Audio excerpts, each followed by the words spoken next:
Arab Bedouins' prophecy. From millennium past, there were two types of Arabs, city dwellers and Bedouins. Bedouins are nomads. They travel through the vast deserts and are constantly on the move. Even during the golden age of Islam, when Arabs were the richest and most learned people on earth, Bedouins remained in virtually the same state that they had been for thousands of years, poor, uneducated, and cut off from the rest of the world. Yet Muhammad, peace be upon him, foretold that these Arab Bedouins of his region would one day compete with one another in the construction of tall buildings. "Now tell me of the last hour," asked the man. The Prophet replied, "That you see the barefoot, unclothed Bedouins competing in the construction of tall buildings." Today we find in the Arabian Peninsula, the Bedouins who used to be impoverished herders of camels and sheep are now not only competing with one another, but also the entire world to construct the world's tallest buildings. How did one of the poorest people on earth, who literally wore rags, become the wealthiest nations on earth? One thing that made this rapid change possible was the discovery of oil. The seemingly empty deserts of the Bedouins had it in abundance. They went from camels to Cadillacs in a single generation. The construction of tall buildings among the Arab Bedouins has even reached Mecca, Muhammad's city of birth. The last few decades have seen a massive surge in building construction in Mecca. The famous Mecca Clock Tower is currently the third tallest building in the world. In order for such construction to be possible, many of Mecca's ancient mountains had to be demolished in order to make room for the tall buildings that had sprung up. Amazingly, this is also something that Muhammad had foretold. He said, "The hour will not be established until the mountains are moved from their places." This tremendous feat of demolishing entire mountains has only been made possible in the 20th century with the advent of technology such as explosives. It's important to point out that Muhammad himself was a simple man and wanted other Muslims to maintain that simplicity. He did not like Muslims to be extravagant. So, if he wanted to will this prophecy to become true, he would have to encourage the Arabs to build tall buildings, yet he never did.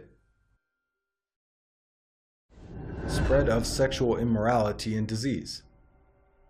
Muhammad, peace be upon him, revealed that the Day of Judgment would not take place until sexual immorality had become so prevalent and normalized that it would begin to be carried out even in public places. He said, "The hour will not be established until people fornicate with each other in the road, just as donkeys fornicate." Today we live in a world where we are being constantly bombarded with explicit sexual imagery, be it in TV, film, or advertising. And with the advent of the internet, pornography has now become readily available at any time and any place.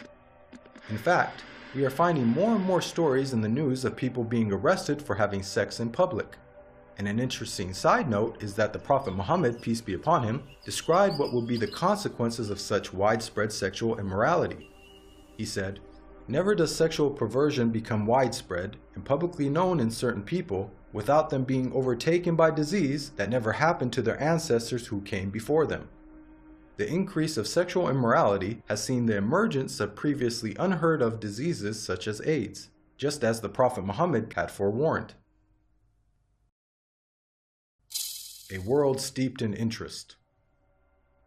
Muhammad, peace be upon him, claimed that the practice of interest would one day become so dominant that even those who try to avoid it will still feel its impact. He said, "A time will come upon mankind when they will consume interest. Whoever does not take from it will be afflicted by its dust." This clearly describes the state of the world economy today. In the modern world, it is almost impossible to avoid dealing with, or at the very least being impacted by, interest. Just think about how many people have interest-bearing bank accounts and buy things using credit cards. Even if one somehow manages to avoid dealing in interest directly, almost every aspect of our lives is impacted by it.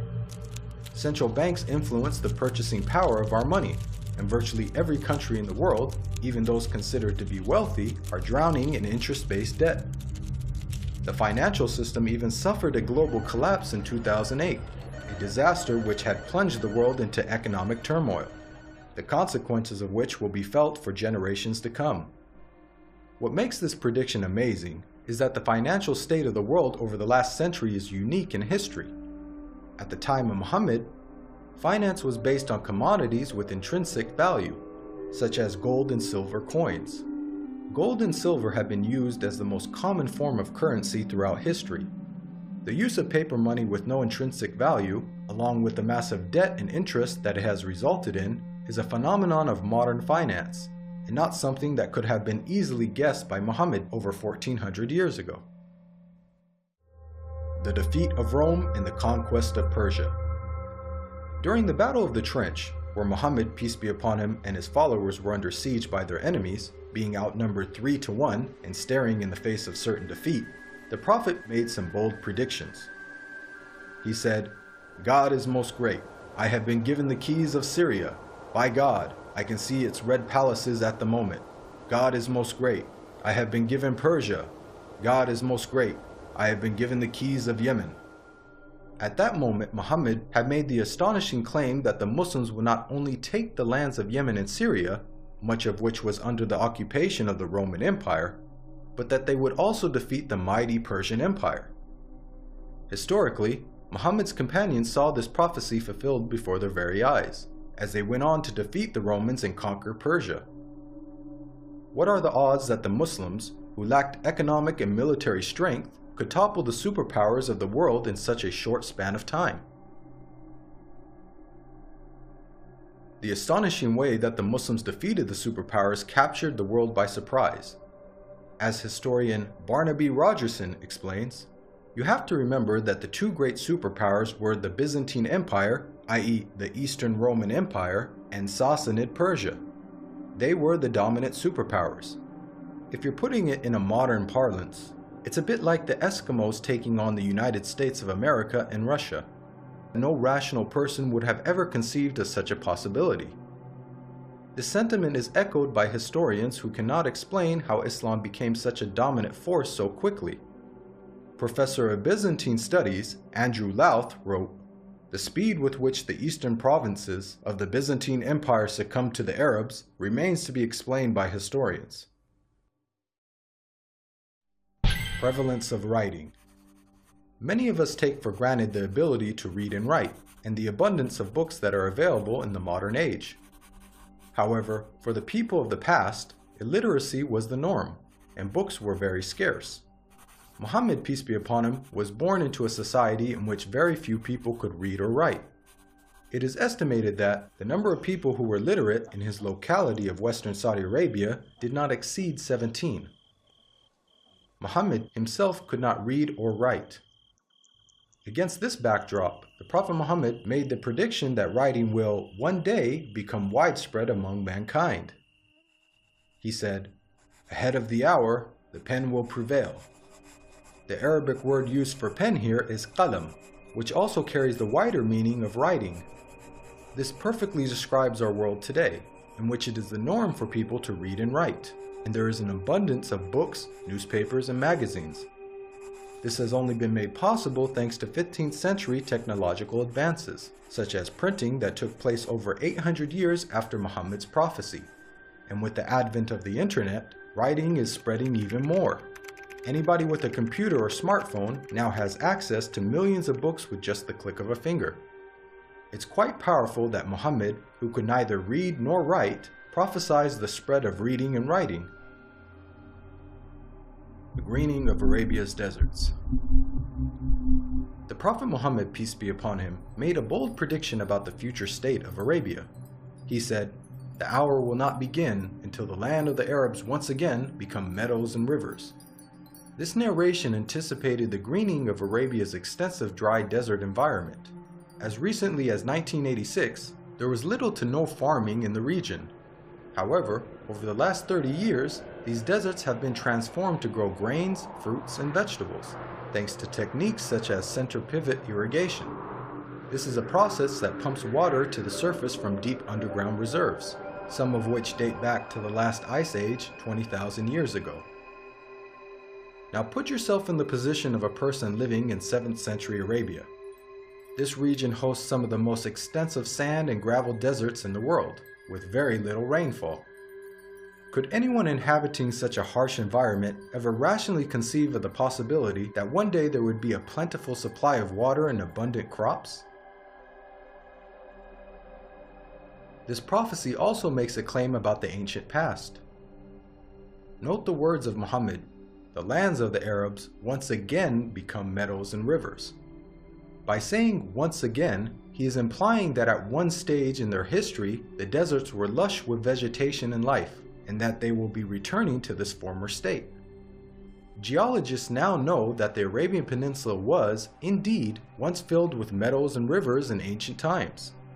Modern archaeological discoveries have uncovered a number of fossils and conclude that once upon a time, the Arabian Peninsula was much greener and wetter, just as Muhammad had revealed.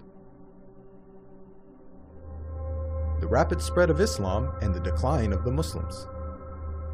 Muhammad, peace be upon him, predicted that the Islamic civilization would reach both east and west. He said, "God folded the earth for me, and I saw its east and west, and the dominion of my nation will reach as far as the earth was folded for me." History bears witness to the fact that Islam spread rapidly, both east and west, just as Muhammad boldly had foretold. At the time, this was a geographic expansion the likes of which the world had never witnessed. The Islamic Empire was the largest the world had ever seen. The Prophet Muhammad not only informed us about the spectacular rise of the Muslims, he also foretold their decline. He said, "The nations will call each other and set upon you, just as diners set upon food." Someone then asked, "Will it be because of our small number that day?" The Prophet Muhammad replied, "Rather, on that day you will be many, but you will be like foam, like the foam on the river." Here we can see that Muhammad prophesied the dire circumstances in which the Muslims would find themselves. He explained that a day would come in which the Muslims would be large in number, but in such a state of weakness that other nations would invite one another to set upon them. The analogy of Muslims being eaten as a meal was given, which emphasizes just how helpless they would become. This prediction accurately describes the radical turn of events that took place in the Muslim world in the 19th and 20th century. Prior to this, the Muslim lands had grown to become some of the most powerful in the world. From the time of the death of Muhammad until the 19th century, the Muslims were economically, politically, militarily, and technologically far ahead of most of the world. Then the unthinkable happened. Nearly all the Muslim world was occupied, colonized, and militarily defeated by non-Muslim nations. Russia had annexed the Caucasus. France controlled Algeria, Morocco, and Tunisia. Great Britain occupied Egypt, Syria, Iraq, Palestine, and India. And the Dutch controlled Malaysia and Indonesia. Of the 50 Muslim countries that exist today, only a few survived occupation, and the ones that did were still subject to colonial masters. All of this is just as the Prophet Muhammad had predicted. At the time, there was an estimated 200 million Muslims, representing 12.5% of the world's population. But their considerable numbers could do nothing to prevent the defeat by their rivals. They were weak like the foam on a river. Again, just as Muhammad had foretold. If we reflect on this prediction, it is quite counterintuitive. If this prediction was guesswork, then it would have made more sense to state that the Muslims would be diminished in number and that would be the cause of their weakness. Yet Muhammad predicted the exact opposite, a paradoxical situation of the Muslims being vast in number but very weak, and it came true. Historically speaking, when religions lose their influence on the world stage in such a way, it is usually followed by a stagnation or decline in the number of their followers.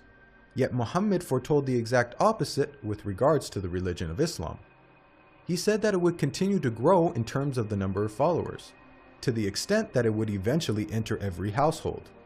He said, "This matter will certainly reach every place touched by night and day. God will not leave a house or residence, except that God will cause this religion to enter it."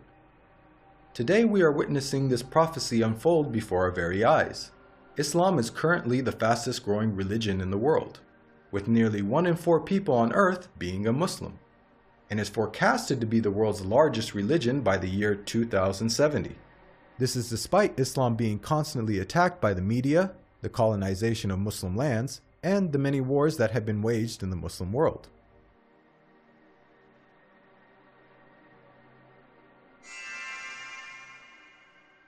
Even the name Muhammad has prophetic implications. It's an Arabic word that means the praised one. The Quran states how Muhammad's remembrance will be raised. We elevated your mention for you. Since this verse was revealed over 1400 years ago, the Prophet Muhammad, peace be upon him, has been the most praised person in history.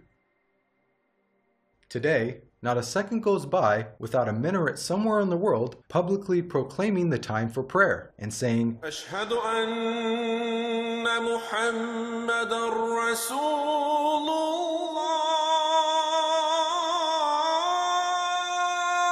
I bear witness that Muhammad is the messenger of God.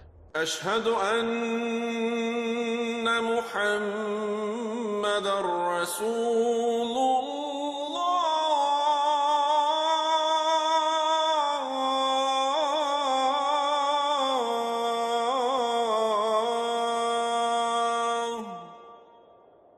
Moreover, the name Muhammad is consistently the most popular name given to newborns across the globe. This is despite the fact that Muhammad never encouraged Muslims to adopt his name. In fact, he said that the best names are Abdullah and Abdurrahman.